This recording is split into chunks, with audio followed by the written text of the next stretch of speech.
नमस्कार दोस्तों, मैं आ गया हूँ आपके लिए फिर से एक छोटी सी कहानी के माध्यम से कुछ बताने।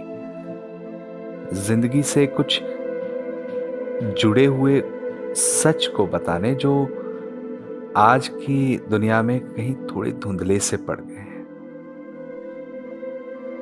कहानी में एक रमेश है। रमेश जो कि बहुत ही मेहनतकश मध्यम वर्गीय परिवार से आता है और एक तरफ रीमा जो बड़े घर की बेटी है, जिसको किसी चीज की कमी नहीं है। अक्सर ये दो पात्र आपको फिल्मों में अमूमन देखने सुनने को मिल ही जाते होंगे। यहाँ भी कुछ ऐसा ही है, लेकिन यहाँ मैं कुछ आपको इस कहानी के माध्यम से बताना चाहूँगा। तो रमेश जो है बहुत ही मेहनतकश लड़का है। रमेश जो है अपने कॉलेज की पढ़ाई खत्म करके नौकरी की तलाश में ऑफिस ऑफिस भटक रहा होता है। जी हाँ।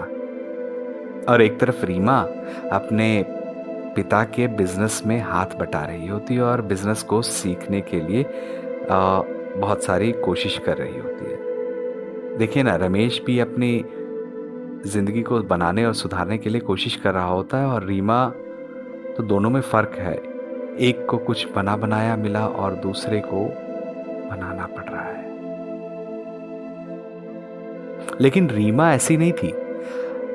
बना हुआ मिलने के बावजूद भी रीमा विषम परिस्थितियों में रहकर काफी कुछ जानने, सोचने, समझने की कोशिश कर रही थी।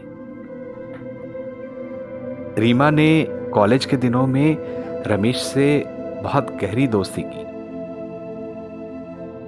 रीमा ने रमेश को अपने पिता की फैक्ट्री में काम करने के लिए भी बोला, लेकिन रमेश स्वाभिमानी होने के साथ साथ चाहता था कि बाजार को वो समझे। एक दिन रमेश इंटरव्यू देकर वापस घर की तरफ लौट ही रहा था और अचानक से बहुत तेज बारिश हुई। तेज बारिश में रमेश की सफेद कमीज पे कुछ दाग आ गए थे। रीमा ने अपनी गाड़ी के शीशे को नीचे कर देखा कि रमेश बस स्टॉप पर बस का वेट कर रहा है।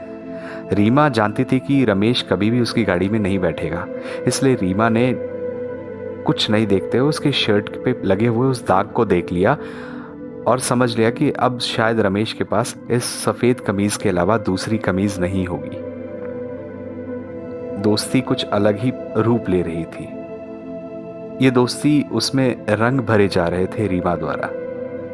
रीमा को रमेश बहुत ही पसंद था। सर उठाकर चलना और न जाने क्या क्या। लेकिन कभी रीमा ने अपने मन की बात रमेश को कभी बताई नहीं, बस मदद करने की हमेशा कोशिश में रहती थी। इस बार भी रीमा ने वही किया जो हमेशा से करती आई, मदद। रमेश की शर्ट के ऊपर लगे हुए दाग को वो समझ गई थी कि कल भी रमेश शायद कोई इंटरव्यू के लिए जाए और कल सफेद नहीं पहनेगा तो वो उसको कुछ अटपटा सा ना लगे, क्योंकि रमेश को सफेद रंग बहुत ही भाता था।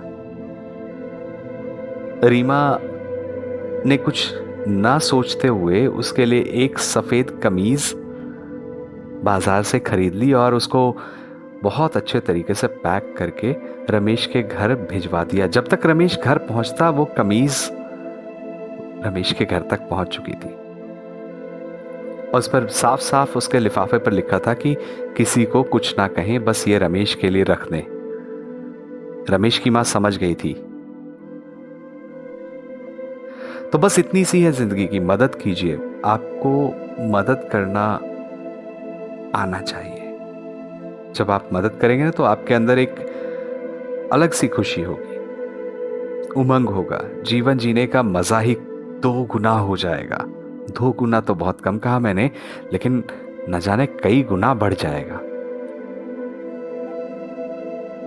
तो आशा करता हूं आप इतनी सी बात को अपने जहन में रखेंगे और एक दूसरे की मदद करेंगे, जिससे आपकी और सामने वाले की जिंदगी आसान हो, खुशियों से भर जाए।